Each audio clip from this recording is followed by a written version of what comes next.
నమస్తే, welcome to Shri చక్ర news bulletin లో ముందుగా హెడ్లైన్స్ చూద్దాం. ఘనంగా రాజీవ్ గాంధీ 80వ జయంతి ఘనంగా వేడుకలు. కొడవటంచ లక్ష్మీ నరసింహస్వామి వారిని దర్శించుకున్న మంత్రి జూపల్లి కృష్ణారావు. 5 లక్షల రూపాయల విలువైన గంజాయి స్వాధీనం. తమిళనాడుకు చెందిన 2 అరెస్టులు.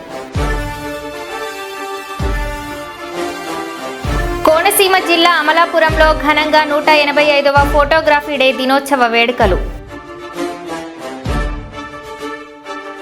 ఆడపిల్లలకు భద్రత అనేది కేవలం ఆలోచన కాదు, ప్రతి ఒక్కరి బాధ్యత. పాణ్యం ఎమ్మెల్యే గారు చరితారెడ్డి. విశాఖ కేంద్రంగా పసిపిల్లల విక్రయ ముఠా ఉన్నట్లు వచ్చిన వార్తల నేపథ్యంలో అందరూ అప్రమత్తంగా ఉండాలి. జమ్మూ కాశ్మీర్లోని బారాములాలో భూకంపం.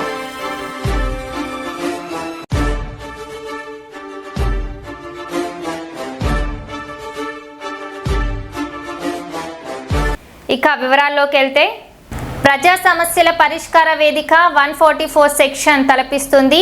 కర్నూలు జిల్లా నలుమూలల నుంచి తమ సమస్యలను పరిష్కారం కొరకు జిల్లా కలెక్టర్ దృష్టికి తీసుకెళ్లేందుకు వచ్చే అర్జీదారులు తీవ్ర ఇబ్బందులు పడుతున్నారు.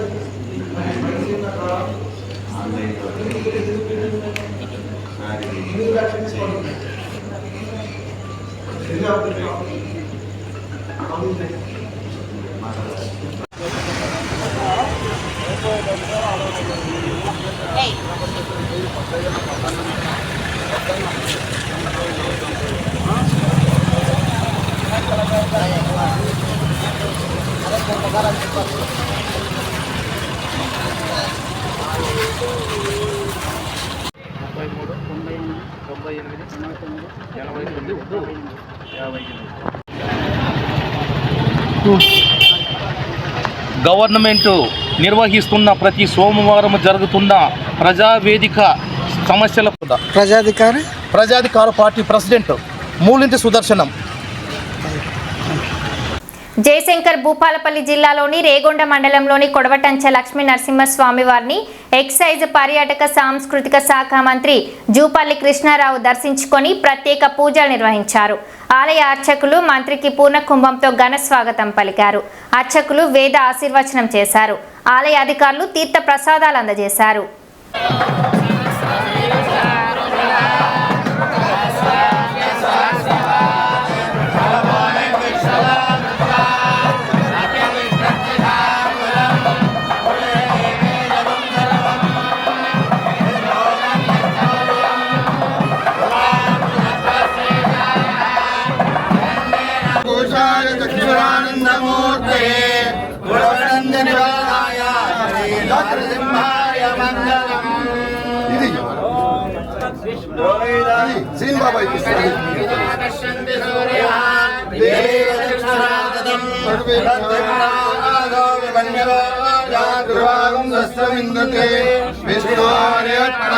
నేలపై వెలిసినటువంటి లక్ష్మీ నరసింహస్వామిని దర్శించుకోవడం కోసం ఒక భూపాలపల్లి జిల్లానే కాదు, ఇతర ప్రాంతాల నుంచి కూడా ప్రతినిత్యం వస్తూ ఉంటుంది ప్రస్తావించడం జరిగింది. మరి ఈ సందర్భంలో ముఖ్యంగా వారు ఈ భక్తులకు ఇబ్బంది జరగడం కోసం ఒకటి హోటల్ గురించి అడిగారు, అంటే వసతి, రెండవది వసతి. ఈ రెండింటిని కూడా మొదటిసారి వచ్చినాం.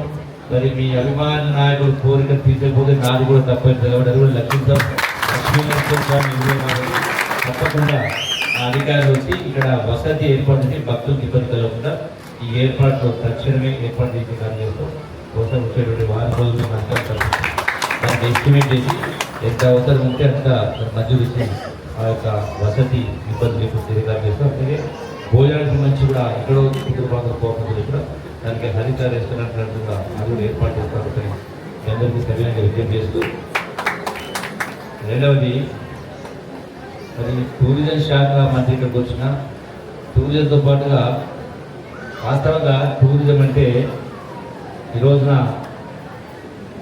ఏమీ లేనటువంటి కేవలం ఇసుక మాత్రమే ఉన్నటువంటి ప్రపంచంలో దుబాయ్ కావచ్చు, సింగపూర్ కావచ్చు, ప్రపంచానికి పర్యటన వస్తూ ఉంటాయి. కానీ మన దేశానికి సంబంధించి, మన రాష్ట్రానికి సంబంధించి లక్ష్మీ నరసింహస్వామి దేవాలయం యొక్క ప్రాధాన్యత. రాయలసీమ రైతాంగం కోసం గలం విప్పిన డాక్టర్ బైరెడ్డి సబర్ని సన్మానించిన రాయలసీమ జిల్లాలోని 4 విశ్వవిద్యాలయాల ఎస్కేయు, వైవియు, ఎస్వి, ఆర్యు యూనివర్సిటీ విద్యార్థులు మరియు రాయలసీమ ఉద్యమ యువ నాయకులు పాల్గొన్నారు.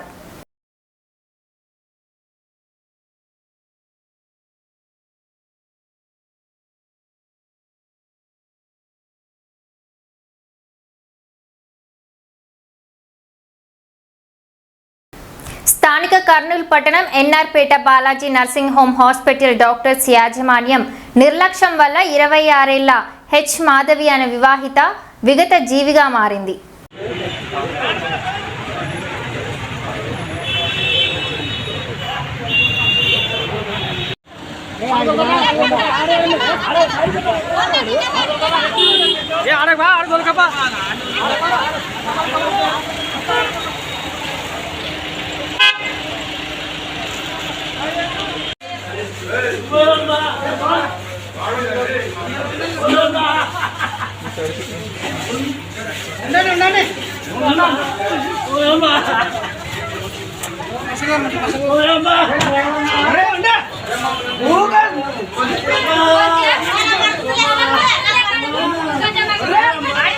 జరుగు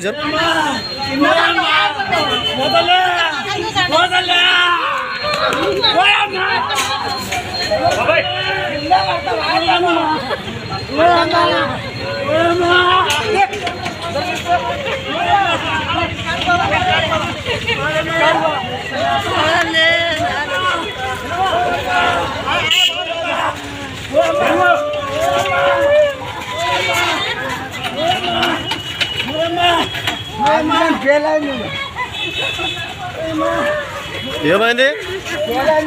ఏం ఫెయిల్ అయింది? ఏమైంది?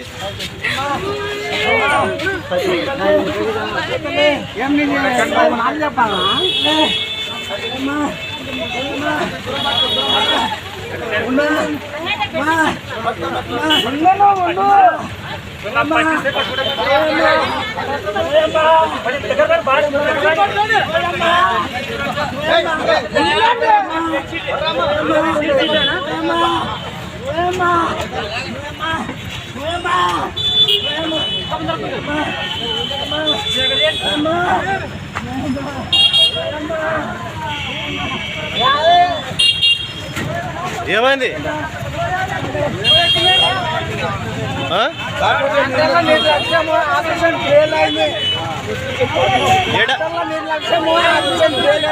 డాక్టర్ పేరు ఏం పేరు? ఏం పేరు డాక్టర్ పేరు? నాగరాజు. నాగరాజు అండి.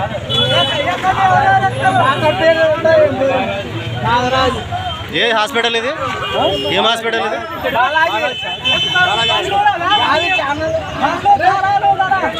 మెట్రో.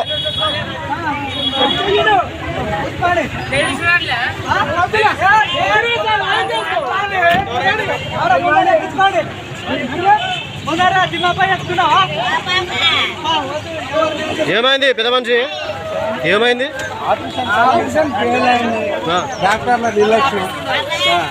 ఎప్పుడు జరిగింది ఆపరేషన్? ఏ ఊరు మీది? కనగాల. ఏం పేరు అమ్మాయి పేరు? మాధవి. ఏమవుతుంది మీకు? మనవరాలు అయితే. ఎవరు డాక్టర్? ఎవరు?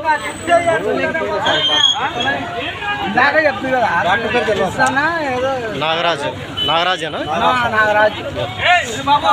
బాలాజీ హాస్పిటల్ నాగరాజు. ఆయనదేనా నిర్లక్ష్యం? అవును, ఆయనదేనా నిర్లక్ష్యం? ఏం ఆపరేషన్ జరిగింది? ఏం ఆపరేషన్ జరిగింది? Karimnagar Chelmeda hospital medical college విద్యార్థులు, జూనియర్ డాక్టర్లు కలెక్టరేట్ ముందు నిరసన కార్యక్రమాన్ని నిర్వహించారు.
గుర్తుకు ఓటు వేస్తే భస్మసుర హస్తమైంది. కేంద్ర మంత్రి బండి సంజయ్ గత బీఆర్ఎస్ పార్టీ అవినీతిమయమైందని, ప్రస్తుతం ప్రజలు చేతి గుర్తుకు ఓటేస్తే భస్మసుర హస్తమైందని కేంద్ర హోంశాఖ సహాయ మంత్రి బండి సంజయ్ కుమార్ అన్నారు.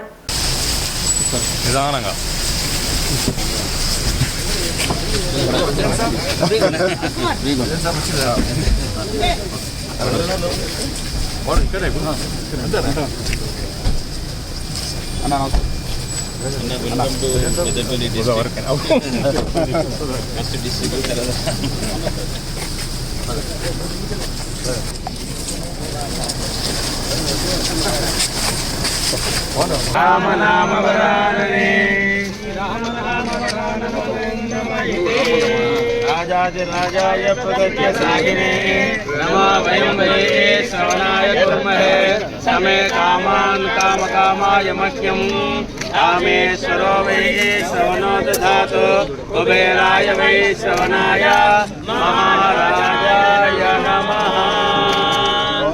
तदेव लग्नं सुदिनं तदेव ताराबलं चन्द्रबलं तदेव विद्याबलं दैवबलं तदेव लक्ष्मीबलं स्मरामि ध्रुवन्ते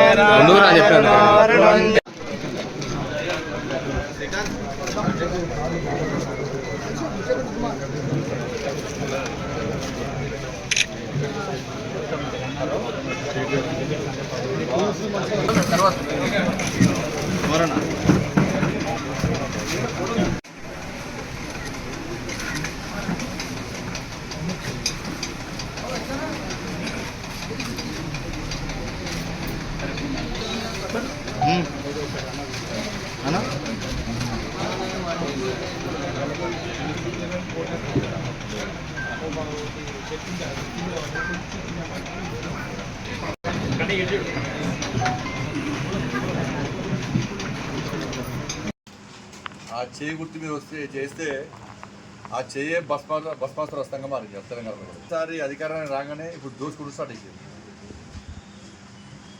6 గ్యారెంటీల విషయంలో చర్చనే లేదు. ఇక 6 గ్యారెంటీల విషయంలో కూర్చొని రుణమాఫీ చేస్తామంటున్నారు. నేను మళ్ళీ విజ్ఞప్తి డిమాండ్ చేస్తున్నా, రుణమాఫీ విషయంలో మీరు శ్వేతపత్రం పెడతారు చేయండి.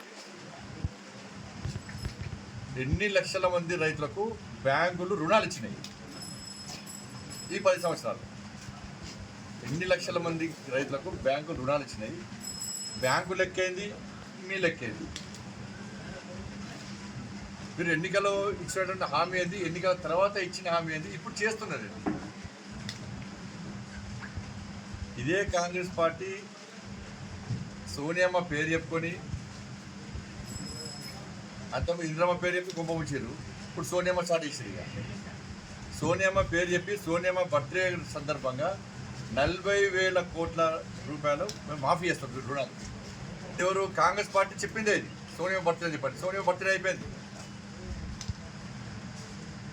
మరి 40,000 కోట్ల రూపాయల బడ్జెట్ పెట్టాలి కదా శాసనసభలో. ఎంత పెట్టారు? 27,000 కోట్ల రూపాయలు పెట్టారు. సరే, 27,000 కోట్ల రూపాయలు పెట్టారు. మరి ఖర్చు పెట్టింది ఎంత అంటే 16,000 కోట్ల రూపాయలు అంటున్నారు.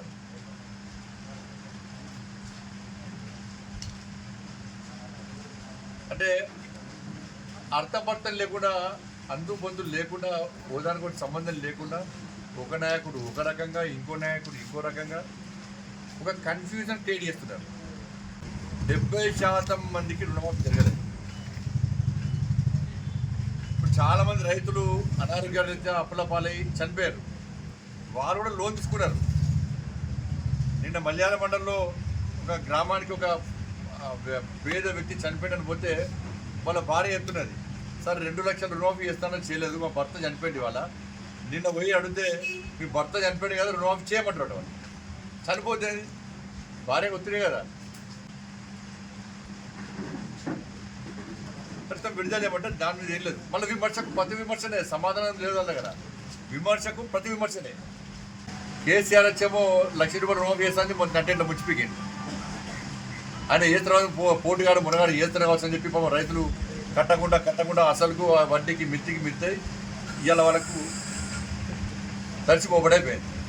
ఇక వీళ్ళు వచ్చారు. వీళ్ళు వచ్చే కేసీఆర్ 2 లక్షలు చేస్తామని చెప్పండి. దాని విషయం మళ్ళీ వీళ్ళు కట్టకుండా అయిపోయారు. వాళ్ళు కట్టింది ఇప్పుడు చక్రవడ్డీ కట్టాల్సి వస్తుంది. అది వడ్డీల ప్రభుత్వం, ఇది చక్రవడ్డీల ప్రభుత్వం. అధికారం చేపట్టి 9 నెలలు అయింది. నిరుద్యోగ భృతి 4,000 రూపాయలు ఇస్తున్నారు. ఒక్కొక్క విద్యార్థికి 32,000 రూపాయలు బాకీ ఉన్నారు. 8 నెలలు 9 నెలలు 32,000 రూపాయలు ఒక్కొక్క నిరుద్యోగ యువకుడికి కాంగ్రెస్ పార్టీ బకాయి ఉన్నది. ఇప్పుడు మహిళలకు 2,500 రూపాయలు ఇస్తున్నారు, తులం బంగారం ఇస్తున్నారు. అంటే ఒక్కొక్క మహిళకు 1,00,000 రూపాయలు బాకీ ఉన్నారు ఇక కాంగ్రెస్ పార్టీ. ఇంకా స్కూటీ కలపడదానని ఇంకా. కాబట్టి ఇవన్నీ కూడా వీటిపై చర్చ జరగాలి.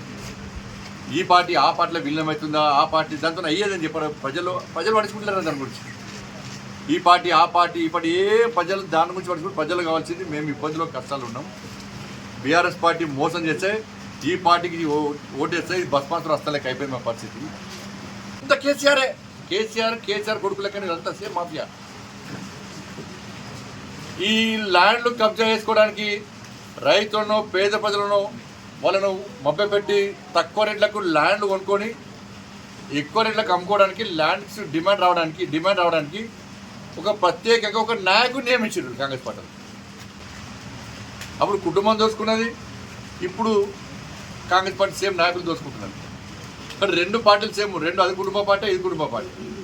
అది అవినీతి పార్టీ, ఇది అవినీతి పార్టీ.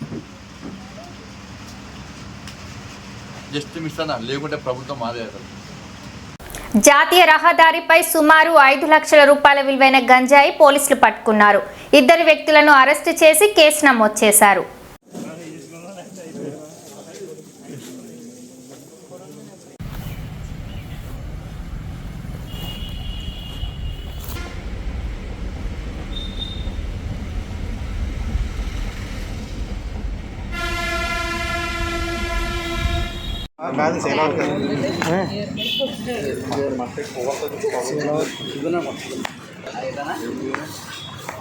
రాముడు పూజంతో పూజకి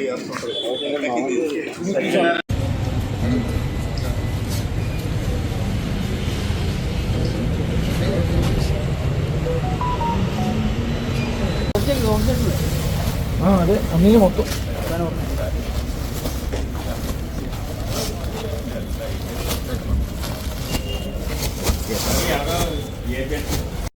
ఆదేశాలు ఇవ్వడం జరిగింది. మా ఎస్పీ ఆదేశాల మేరకు ఈరోజు మధ్యాహ్నం 4 o'clock NH16 మీద మాబీ ఫంక్షన్ హాల్ దగ్గరలో రాజారాం సిఐ గారు, వాళ్ళ ఎస్ఐ మనోహర్, వాళ్ళ సిబ్బంది వైజాగ్ నుంచి వచ్చే వెహికల్స్ అన్ని చెక్ చేస్తుండగా అందులో ఒక వెహికల్ ఆపి చెక్ చేయగా అందులో 2 వ్యక్తులు తమిళనాడుకు చెందిన వాళ్ళు ఉన్నారు. వారి లోపల ఐటమ్ చెక్ చేయగా 100 kg గంజాయి విశాఖ ఏజెన్సీ నుంచి కలెక్ట్ చేసుకొని వాళ్ళ రాష్ట్రానికి తీసుకెళ్తున్నట్టుగా విచారణలో తేలింది. అందులో భాగంగా వాళ్ళిద్దరు మురుమత్తు ఆరుముఖం అండ్ వేల్ మురుగన్ వీళ్ళిద్దరిని కూడా కస్టడీకి తీసుకొని వాళ్ళ లారీ ఏదైతే ఉందో గంజాయి ట్రాన్స్పోర్ట్ వాడిన TN88B 5961 లారీని కూడా స్వాధీనం చేసుకున్నాము. విచారించగా వాళ్ళు వెస్ట్ బెంగాల్కి వెళ్ళి లారీ అన్లోడ్ చేసుకొని రిటర్న్లో విశాఖ ఏజెన్సీలో ఒక వ్యక్తి పరిచయం కూడా 100 kg గంజాయి 4 లక్షల రూపాయలు కొనుక్కొని వాళ్ళ రాష్ట్రానికి తీసుకెళ్ళి సేలం జిల్లా వాళ్ళ ప్రాంతంలో విడివిడిగా సుమారు 10 లక్షల రూపాయలకి అమ్మేదానికి అవకాశం ఉన్నట్టుగా చెప్తున్నారు. అదంతా కూడా స్వాధీనం చేసుకొని వాళ్ళని కస్టడీ తీసుకొని అరెస్ట్ చేసి మా సిఐ గారు డిమాండ్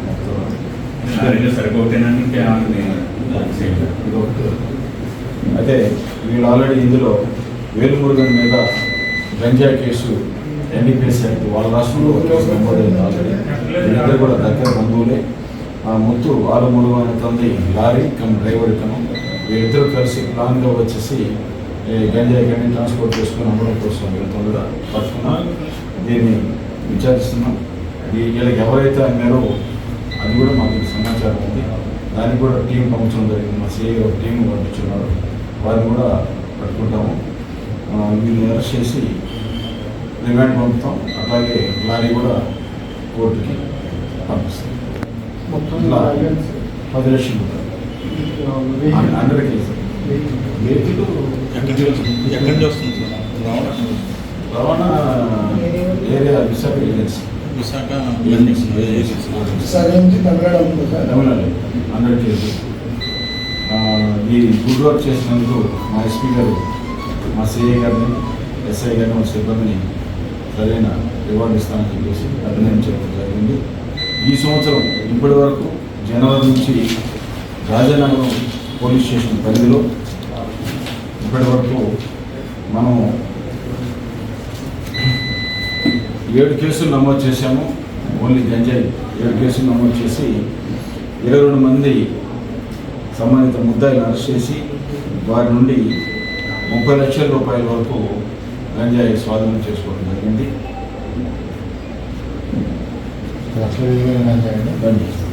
కేజీ వచ్చేసి 506 కేజీలు 506 కేజీలు స్వాధీనం చేసుకోవడం జరిగింది ఇప్పుడు వరకు.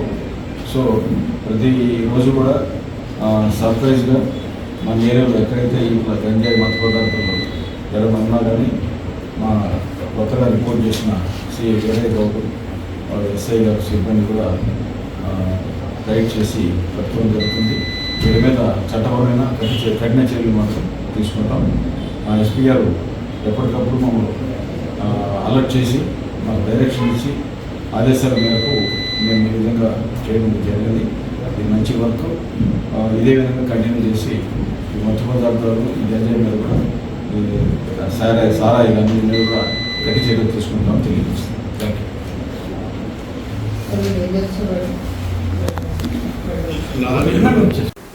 వెస్ట్ బెంగాల్లో జరిగిన సంఘటన ప్రాణాలు పోసే డాక్టర్ మౌమితాపై అత్యాచారం చేసి హత్య చేసిన రేపిస్టులను కఠినంగా శిక్షించాలని డిమాండ్ చేస్తూ ఈరోజు Kurnool AP juniors doctor association వారు ఎమ్మెల్యే శ్రీమతి గౌరు చరితారెడ్డి గారితో కలిసి డాక్టర్ మౌమితాకు నివాళులు అర్పిస్తూ కొవ్వొత్తుల ప్రదర్శన చేపట్టి నిరసన తెలిపారు.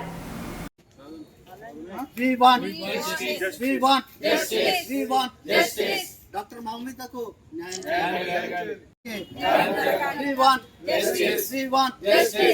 జోహార్ డాక్టర్ మౌమిత, జోహార్ డాక్టర్ మౌమిత.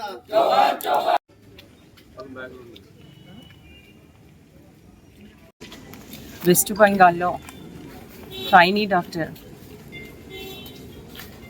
పై డ్యూటీలో ఉండగా అత్యాచారం చేయడం, అలాగే హత్య చేయడం చాలా హేయమైన చర్య. దీన్ని మేము తీవ్రంగా ఖండిస్తూ ఉన్నాం.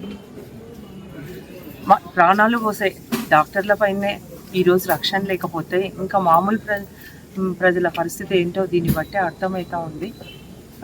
మనకి అసలు సభ్య సమాజమే తలదించుకునేలా రోజు మన దేశంలో మన ఎక్కడో ఒక చోట ఇవి జరుగుతూనే ఉన్నాయి. ఈ చర్యకు పాల్పడిన వాళ్ళపైన కఠినంగా శిక్షించాలా. అలాగే ఇంకా ఎవరు ఇంకా ఇలాంటి అఘాయిత్యాలకు పాల్పడకుండా చర్యలు తీసుకోవాలా. మనం రోజు చూస్తూనే ఉన్నాం, చిన్న పిల్లలు మంత్స్ బేబీల పైన కూడా అత్యాచారాలు జరుగుతున్నాయి ఈ రోజుల్లో. ఇప్పుడు మనకి ఈ సంఘటన చాలా దురదృష్టకరము. ఇంకా అసలు దీన్ని బట్టి అర్థమవుతా ఉంది అసలు ఇంకా ఇప్పుడు సమాజం ఎట్లా ఉందో. కాబట్టి దీనికి బాధ్యులైన వారిని ఎంతటి వారినైనా వదిలిపెట్టకూడదు అనేది కూడా నేను ఒకటే కోరుతా ఉన్నా. తప్పకుండా ఇది మనకు కూడా ఇప్పుడు మన కర్నూలులో కూడా చాలా సమస్యలు ఉన్నాయి. హాస్టల్లో అమ్మాయిలకైతేనేమి హాస్టల్లో చదువుకున్నాం ఎన్నో సమస్యలు ఉన్నాయి. అట్లాగే డ్యూటీ చేస్తూ ఉన్నారు వాళ్ళకి ఎన్నో సమస్యలు ఉన్నాయి. వీటి పరిష్కారం కోసం తప్పకుండా నేను ముఖ్యమంత్రి గారి దృష్టికి తీసుకెళ్తాను. అట్లాగే మన హెల్త్ మినిస్టర్ గారి దృష్టికి కూడా తీసుకెళ్ళి ఏవైతే సమస్యలు ఉన్నాయో వాటిని వెంటనే పరిష్కరించే దిశగా మేము పోరాటం చేస్తామని కూడా ఈ సందర్భంగా తెలియజేస్తా ఉన్నా. దీనిపైన కేంద్రం కూడా ఎంపీగా స్పందించి మొన్న జరిగిన ఇన్సిడెంట్కి సిబిఐ ఎంక్వైరీ చేయడం జరిగింది. అట్లాగే కేంద్ర ప్రభుత్వం అయితేనేమి రాష్ట్ర ప్రభుత్వాలు అయితేనేమి ఇలాంటివి పునరావృతం కాకుండా దీనికి కారకులైన వారిని కఠినంగా శిక్షించాలని కూడా మేము కోరుతా ఉన్నాం. అది ఎంతో పురాతనమైన హాస్పిటల్. దాంట్లో ఆ అమ్మాయి డ్యూటీ చేసి రెస్ట్ తీసుకుందామని పడుకోవడానికి వెళ్తే ఇంత అఘాయిత్యం జరగడం క్షమించడానికి ఇది. కాబట్టి దీనిపై ఇంకా మున్ముందు కూడా ఎవ్వరూ ఇలాంటి చర్యలకు పాల్పడేదాకా అంటే ఏదో శిక్షలు వేసాము చేతులు దులుపుకున్నాం అన్నట్లు కాకుండా దీనిపై చట్టాలు తీసుకొని రావాలా, దీనికి బాధ్యులైన వారిని కూడా తీవ్రంగా శిక్షించాలని కూడా నేను ఈ సందర్భంగా కోరుకుంటున్నాను. మరో బులెటిన్లో మళ్ళీ కలుద్దాం. అంతవరకు సెలవు. నమస్తే.